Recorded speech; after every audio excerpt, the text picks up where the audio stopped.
3, 2, 1. Our legroom problem is 10. I like being able to fire people. The good news is you're fired. You're fired. You're fired. You're fired. You're fired. I know why jobs come and why they go. Go, you're fired. You're fired. You're fired. I'm gonna need your key card. I know how jobs are created and how jobs are lost. Piggy, you are fired. You are fired. Piggy, you are fired. Fired. I understand how jobs come and how jobs go. You're fired.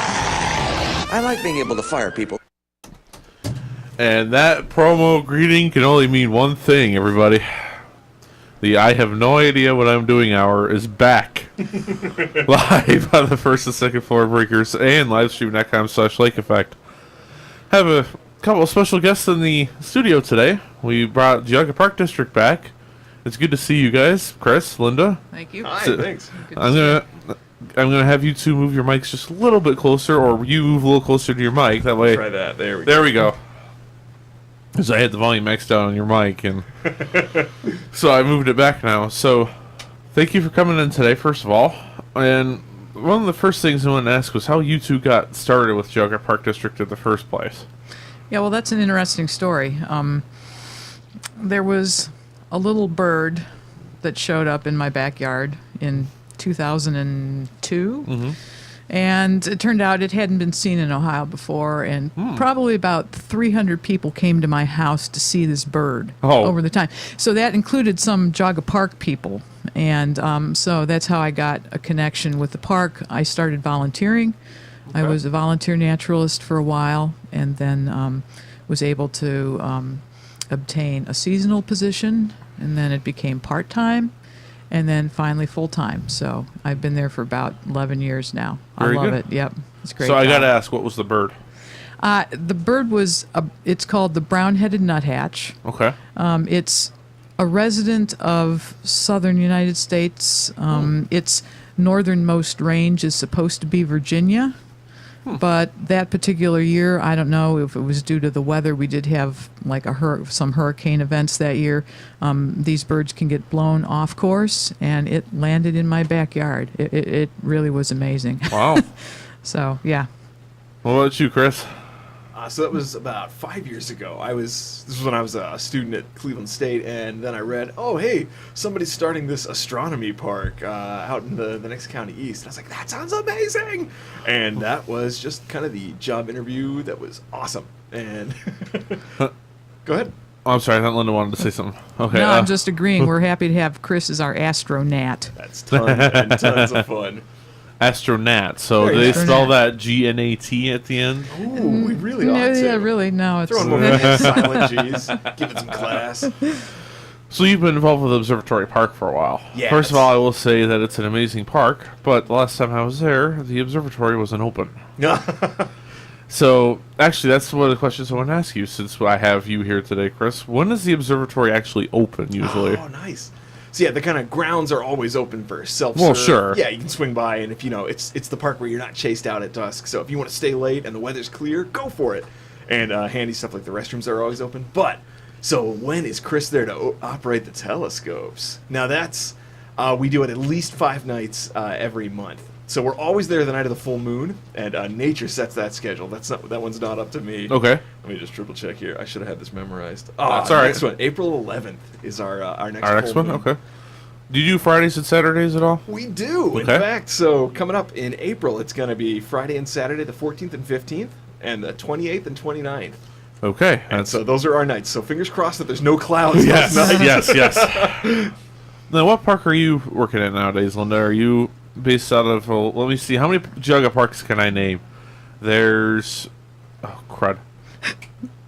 Whitlam Woods, that was the one I was thinking Ooh, of. there's one, There's Westwoods, which is just out 306. That is Yep. a big one. There's Big Creek Park. Oh, good. There's, I don't know how to pronounce it. It starts with Sounds like a Civil War battle, but isn't. like Rosenbaum or something. Oh, nice. We'll give you that one. Metzenbaum. The Metzenbaum. Metzenbaum. Metzenbaum. Close enough. Good work. And one that sounds like a farm animal. Oh boy. It might have been called Pig Brook, but they classed it up a little Yeah, bit. Pig Brook. Nope, they called it Swine Creek. Swine Creek. Swine We were Creek. trying to give it that. It's Swine I've been Creek there too. Reservation. That's the East of Middlefield, isn't it? Oh, Correct, there you go. yep. Well done. All I've right, actually been there. full points for that one. You. Oh, yes. You guys have a bike trail too, Maple Highlands Trail. Yep. You guys have Beartown Lakes. Beartown. That's yep. the southernmost park, right? Wow, he's tearing these off. Nice. Yeah. See, southernmost. Yeah, Beartown and Froring is sort of south. Froring too. Meadows. Yeah. Okay. So, let's see what other. I know my Geauga parks. Yeah, good for you. That's awesome. Well done, Yeah, yes. good job. So, what park are you based out of then? So the naturalists are based out of the Westwoods, but Okay. we'll travel to whatever park the program is being done. Where so the school we just spent time out at Swine Creek. We just finished our maple sugaring program. Oh wow, okay. Yum. So yeah, the past the first weekend and second weekend of March, we had our maple sugaring Saps Horizon weekend where we had all of our history of maple sugaring stuff set up, Wow, and okay. so I just talked to our head of the sugaring program there this morning, and he says that we're done now. Ah, okay. So yeah, we made 121 gallons this year. Wow, okay. So Well, how many gallons on average do you guys usually make with that? this year was actually better than last, Really? and Okay. this wasn't the greatest year. And it's all, due to the weather. And of Sure. course, we're putting our taps in to cover our programming. We're not so much focused maybe on production because this was a year where you could have put your taps in January. Some people did. So anyway, in the general gallonage, Ooh, I like that I term. don't know. This year wasn't great, 100, and that was 121. So I don't know, a couple hundred, 300 gallons or more. Sometimes if we have Oh, wow. better. Okay. So Yeah, we did just do the boil down math to try to figure out how many gallons of sap to 1 gallon of syrup. right, yeah. Wow. We were trying to Okay. do a little guessing game, seeing who could get closest without going over. So the ratio turned out to actually be what? it was just 52 Gallons. Gallons Yeah. of sap to 1 gallon of syrup. So you really got to boil that down. Yeah. Right. Well, there was only they measured 2% sugar in the sap that we collected. Okay. So, that's a lot of boiling to get down to to maple syrup. So yeah. And I don't know if this is a question that you guys can necessarily answer, but how do you set up for maple sugaring and stuff like that? Is it just you rope off an area of trees and then you stick something inside a tree and wait for the sap? I don't know. Yeah, it's we have our sugar bushes at Swine Creek, and each tree in the sugar bush is tagged with a little silver tag, and it's got a number on it, and then they can actually trace the health of the tree. Okay. And so generally, we usually put in about 700 to 800 taps. Okay. And that's the little spile. Normally, we tap around the President's Day weekend so that we can start our programming for sugaring starts in March generally. Okay. So they'll be in the process of boiling, and we can show people, school groups, and the public when they come through what that whole process is. So our operations department is the department that's in charge of that, and they handle all of the particulars that are involved with getting things ready Okay. and going through the whole process. If you've ever donated blood, it's a remarkably similar procedure to Okay. tapping a tree for maple syrup. Okay. That's kind of a interesting comparison, actually. It's tree yeah. blood, but it's good. So for those of you who are tuned in at livestream.com/likeeffect, if you have any questions, also feel free to chime in on the live stream chat. I'll make sure that we get to them throughout the program today. I have just pulled up the Geauga Park District website because we could. Yes, Yeah. and our spring programs for April, May, June just went up. Did they just go up? on the website? It Cool. should, yeah, I think as of yesterday. So, all of our April, May, June programs should be showing on there. So the shameless plug, the geaugaparkdistrict.org, for those of you who are tuned in wondering, oh, they're talking to Geauga Park District, but I don't know what website to go to or something like that. I think Geauga County is the only county named Geauga in the entire United States. So I'm not sure if that's the case, but I'm sure it is. as far as I know, it is. I mean, I've called up, especially in some of the databases like eBird and things like that. Type in Geauga County, and it comes up in Ohio. I haven't seen it come up anywhere else in the United States. Awesome. So, yeah. So what I'm going to do is I'm going to take a quick commercial break. We'll be right back, of course, for Sick 4 Breakers, Livestream.com/Lake Effect. And hello to all of you listening out there. And we'll be right back.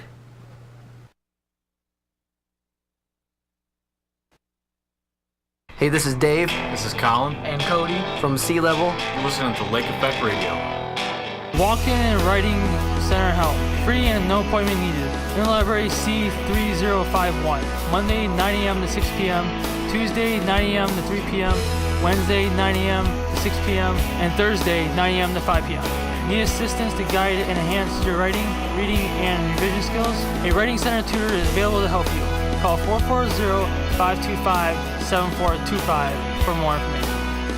Spring Clean and Go Green Rummage Sale is gearing up for 2017. It's our biggest fundraiser of the year for the United Way. Spring Clean and Go Green takes place Thursday, April 13th and Friday, April 14th in the Auxiliary Gym. You can drop off donations early. The early locations for drop off are A1043 and C2082. The week of the sale, donations can be dropped off Monday, Tuesday, and Wednesday, April 10th, 11th, and 12th between 10 a.m. to 6 p.m. at the Auxiliary Gym.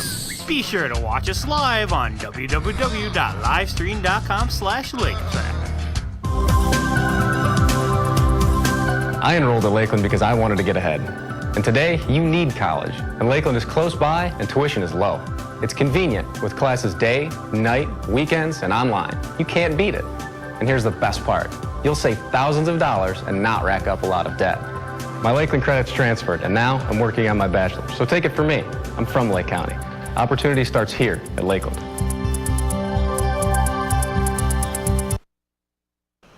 Good morning again. Livestream.com/Lake Effect, the first and second floor breakers. Back again with Chris and Linda. Hello. So, let's talk a little bit more about the sugaring that you guys do. I understand that we went through the basic sugaring process, but what all happens after that? Yeah, after that, well, that's I have to say, and I'm sort of embarrassed to say this, but I'm going to say it anyway. When I was growing up, I admit I was a log cabin person. Okay. All right, and one of the things that we do when we bring school groups out to the park to do the history of maple sugaring is we read to them what's in the ingredients, actually, of, maple log cabin maple syrup, in quotes, maple syrup. Pancake syrup. Yeah, right. From the supermarket. And there's, we have the kids raise their hand when they hear me say the word maple during the ingredients, which of course they don't raise their hand because the word maple is not in the ingredients. Okay.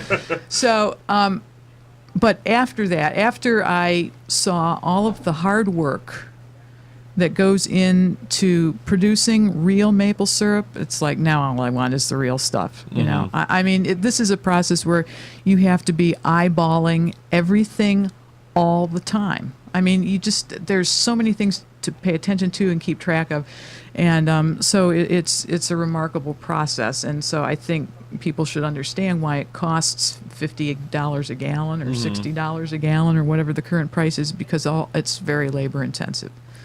So, but it's fascinating for folks to walk in the sugar house and see the evaporator bubbling away. Sometimes you can't even see to the other end of the sugar house because there's so much steam in there. Okay. And you got that nice maple flavor in the air as it's boiling out. You can see, you can try a sample for sure. And it's interesting, the maple producers, they change their grading system every year. And so this year, the grades that we were producing, everything, it's a grade A, but it's judged on its color and its taste. So there's a grade A golden color with a delicate taste. There's a grade A amber color with a rich taste. There's a grade A dark color with a robust taste. And there's a grade A very dark with a strong taste. And it's, people prefer one or the other. I actually like the darker grades because there's a little bit more maple flavor in it, whereas the real light grades, I mean, it's great tasting stuff, but it's very sweet. I don't detect as much maple in it. It's just personal preference, whatever you like. So anyway, this year, because of the weather, we were producing more in the amber grade range. So anyway. So what is a robust taste? I mean, it's stronger. There's more maple flavor in it, whereas the lighter, more delicate grades are just very sweet, in my opinion. Okay. But you almost have to line them up side by side and just take a sample of each one to tell the difference. It's hard to explain, I guess. Just we offer samples at the Sugar House, so you can try that. But yeah, just personal preference. I guess it depends on what you like. So this is what you guys have made at Swine Creek, or is this just in general, or? All of the maple syrup that we produce comes from Swine Creek. Okay. Yeah, from the Park District. And if we have enough, we'll sell it in our gift shop. I don't know. There wasn't a lot to go around this year. It wasn't a hugely great year like we've done in the past, but so I don't know. You just stop by the Nature Center and see if there is any. So. And the Nature Center is located? So we have at the Westwoods Nature Center, we have a gift shop, and there's nature gifts in there, some clothing items. There's field guides, and if we have maple syrup, that's where it'll be. So. And for those of you who like the idea of maple syrup, Westwoods is straight south down 306, probably 10 miles or so to 87?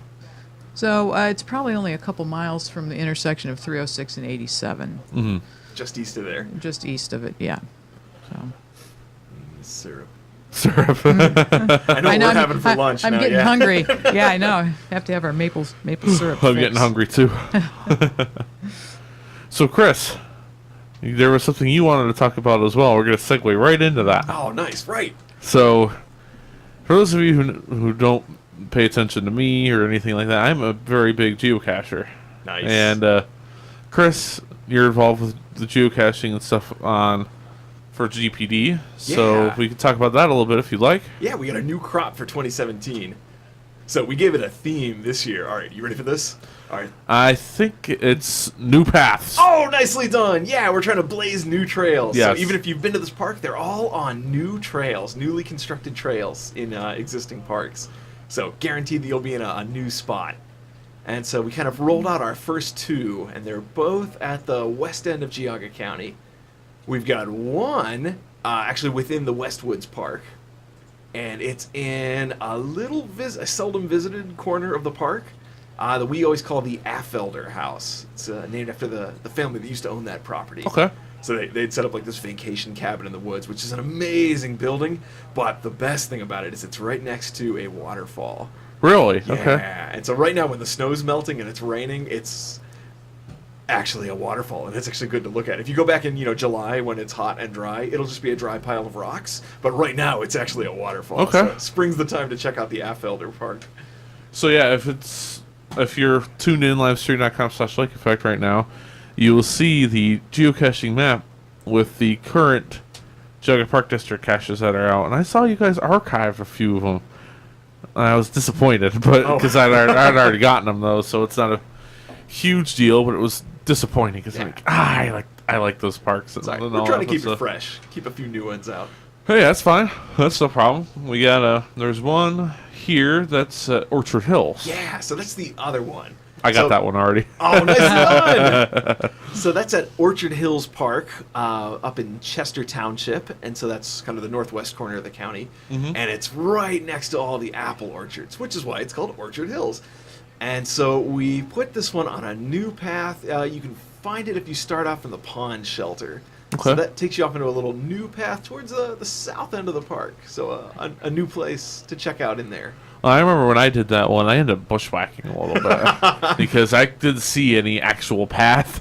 We at the time. we hit it pretty good. I don't like to brag, but yeah, it's back in the woods a bit. In the We're going to make you work for it. I mean, I found the cache. Nicely Don't get me done. wrong. I found it October 29th, 2016, and I said I got this with one of my caching buddies. Good work.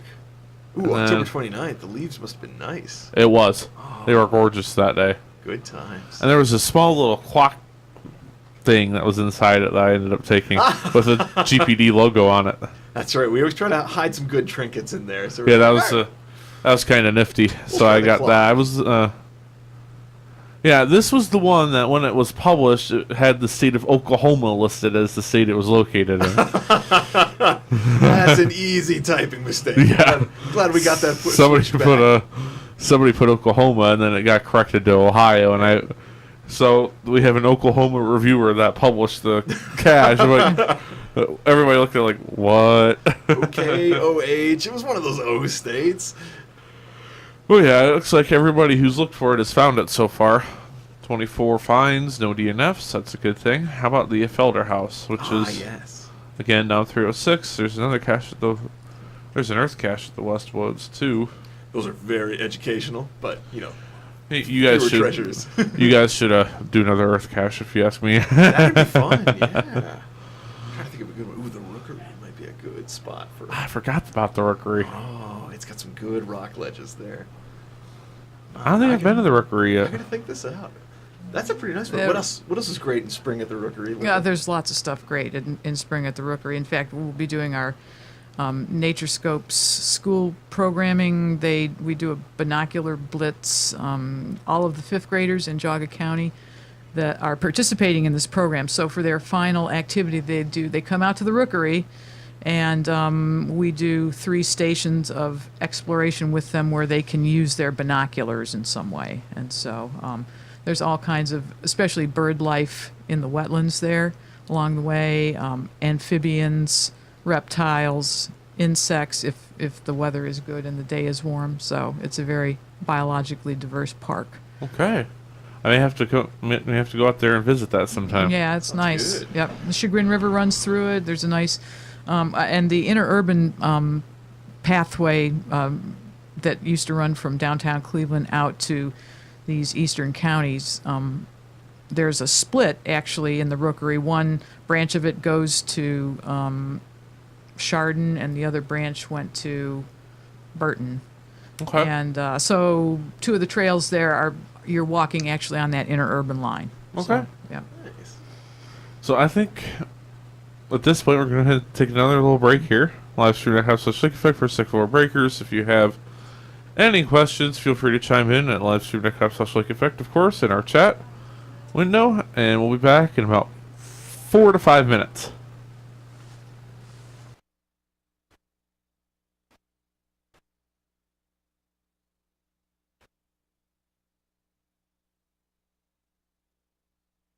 Circles May 4th at the Agora. Tickets available at ticketweb.com.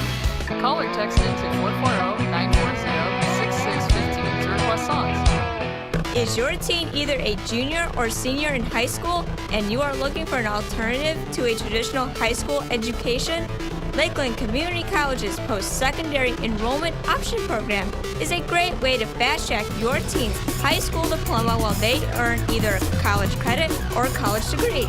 Lakeland also offers a technical program for high school students. Go to our website at www.lakelandcc.edu and click on the admissions tab.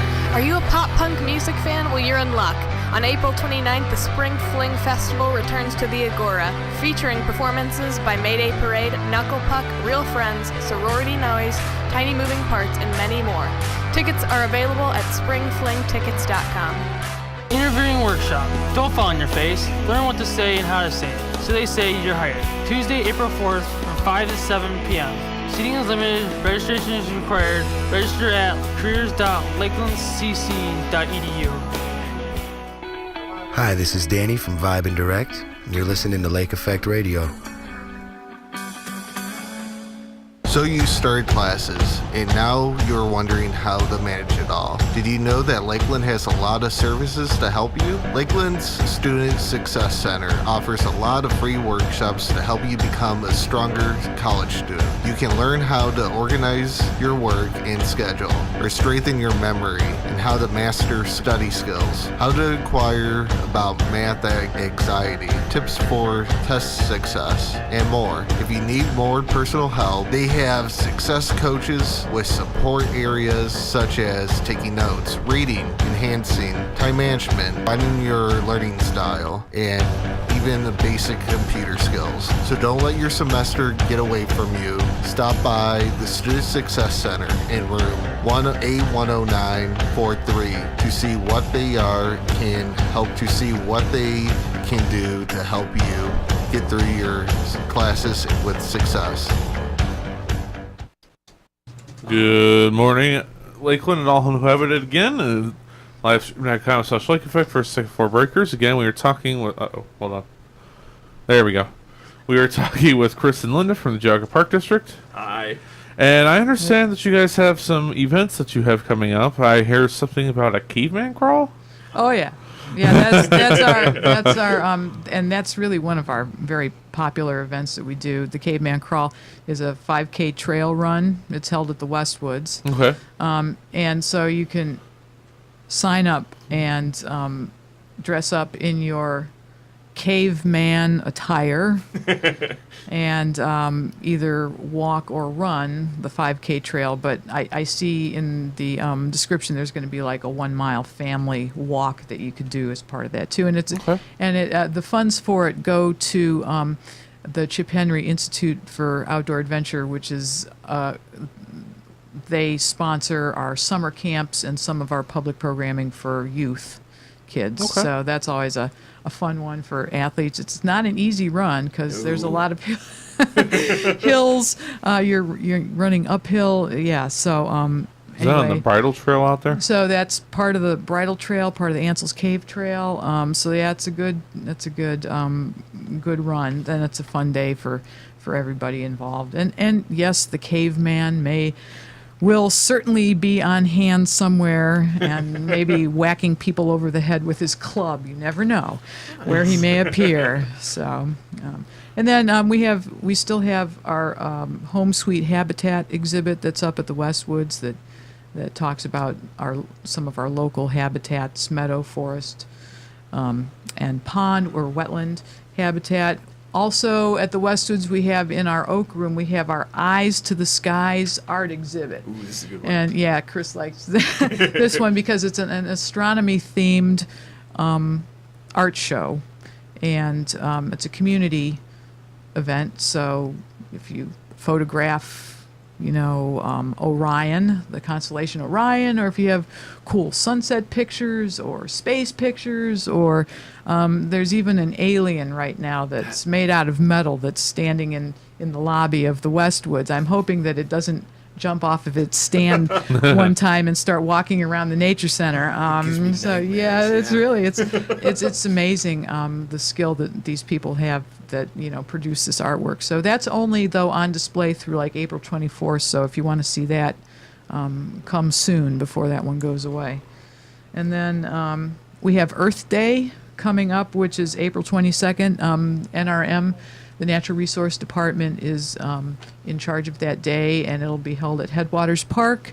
And they'll have some speakers that talk about conservation topics. I see there might be some reptile amphibian on display. There'll be some gardening with native plants, which is such an important thing to do. Any gardeners out there, please try and plant native stuff. Do not plant invasive. Right. Yeah, it's the native stuff, especially flowers and things that will help our pollinators. So much of our food comes from pollinators, so it's important to have the stuff that they need. So anyway, so that should be a fun and informative day. There'll probably be some fishing instructions, some nature craft for kids and things like that. So that's at Headwaters Park on April 22nd. So, does Headwaters Park allow you to go on the lake at all? Yeah, actually, we now have kayaks that you can borrow to take out on the reservoir. You have to leave your driver's license or something in collateral, but you can do that. And but you have to check. I'm guessing there's a schedule somewhere, and I'm not sure it's set yet.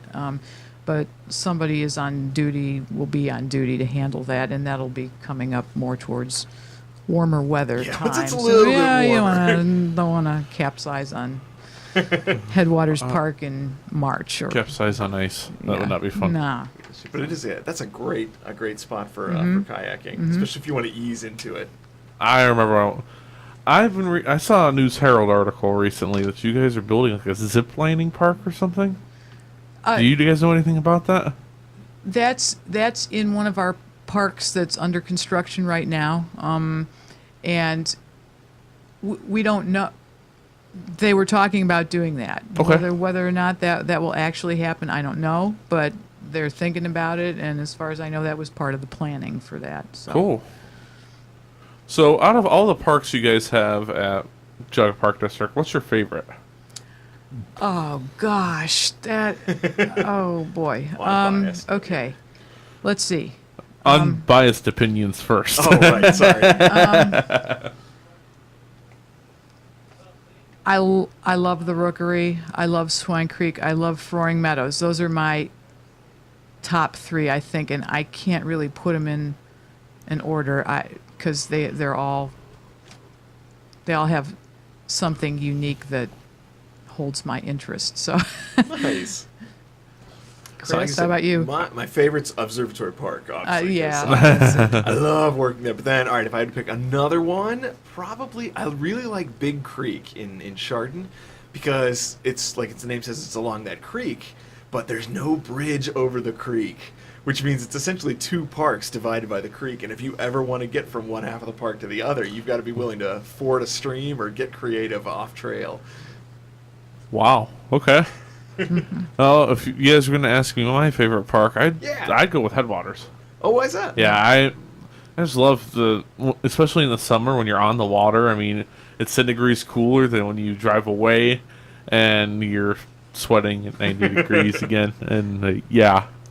You know, we have an active eagle's nest at Headwaters Park. Ooh. Do you? Okay. Yeah, so if you're walking on the Buckeye Trail, there's actually, it's visible from the trail. We ask people to not go up to it, either from the water or from the trail, because they're not very tolerant of humans that are messing around beneath their nesting tree when they're on it. But that's pretty cool to be able to see this pair on their nest from the trail. So check it out. Definitely. Let's see here. What can you tell me about Sunnysbrook Preserve? I've never heard of that one. Is that a new park you guys have? Or? Relatively. It used to be part of the Sunnybrook. It was a nursery, greenhouse, and the folks that owned that gave part of it. Part of it's in a conservation easement, and then the park got ownership of the other part of it. And that's a really nice park too. There's some unique habitats there, including sort of a fen habitat, which is has some unique plants and animals that are associated with it. So a nice mature sort of interior forest there. There's some nice vernal pools that support, especially now, wood frogs and some of the mole salamanders, the Jefferson and spotted salamanders there. And so there's a nice hiking trail there as well. Excellent. I'll have to go check that park out sometime. Dude. I've never been to that one. I've been to Whitlam, I've been to Observatory, I've been to Big Creek, I've been to Headwaters, I've been to Swine Creek, I've been to Birtland Wetlands, I've been to Eldon Russell, I've been to Beartown. I think I've been to Froring Meadows. I think there were some caches there last year. That's right, there were, yes. And then Westwoods, I've definitely been there. I've never set foot, I don't know if I've set foot inside Metzenbaum, but I've been around Metzenbaum. I haven't been to the Rookery, so I think I need to go check it out. So if you are interested in a map of where the Geauga Parks are, go to geaugaparkdistrict.org/find-a-park, and that'll put you right on the find a park map. I know, yeah, you can click right on the name of the map and it'll bring up a site for that specific park, and there's trail maps that you can look at and amenities and different activities that are just in that park. It's pretty handy. Excellent. Do you guys have anything else you want to add today? You guys have any other events you guys want to talk about? I got one last nerd plug I got. Uh-oh. All right, so as of course everybody knows, April is Mathematics Awareness Month. Of Nah, course. I didn't know that. Everyone knows that. It's coming. All right, so it's Math Awareness Month in April. And so to kind of commemorate that at Observatory Park, we're doing a kind of a derivative of one of my favorite movies this year, Hidden Figures. Oh, okay. About the NASA mathematicians. So if you want to math it up, Friday nights in April the 14th and the 28th at Observatory Park, we are going through those calculations. So okay. You get to try your own space math. Cool. Now, actually, that brings up another thing about Observatory Park. You guys have like corners of a pyramid type deal. Oh yeah. In the park, and if my memory holds me right, those pyramids are how big the actual pyramids in Egypt are. Yeah, it's a lazy model of the Great Pyramid in Egypt. Just the 4 cornerstones, not the entire thing, but gives you a sense of just how much area the base of that pyramid covers. Don't you guys have something for Stonehenge too? We do. So yeah, we couldn't, recreate Stonehenge because it wouldn't work in our location. So we made like a Montville Township version of Stonehenge. So there are stones, and if you stand right in the middle of the, in fact, this week is a great week to try it out. Okay. Because on the equinox, or within a few days of it, if you stand on the Observatory Park Plaza, the sun sets right behind the first stone. Nice. Yeah. Okay. Mark the seasons. Anything else you guys want to add before we start wrapping up? No, it was fun. Thanks for having us. Thank you guys again for coming in. It was good to see you guys again. Thanks. Appreciate it. Now we're hungry for syrup, yeah. Go get syrup at the Les Woods if it's there. Yeah. All right, well, thank you guys for coming in, and we will be back momentarily. Livestream.com/Lake Effect for Sick 4 Breakers. Let me make sure we didn't miss any questions before I... Nope, no questions from our chat before I let you guys go. No worries. So, you guys have a wonderful day, and I will be right back for the last 15 minutes of the show. Livestream.com/Lake Effect yet again.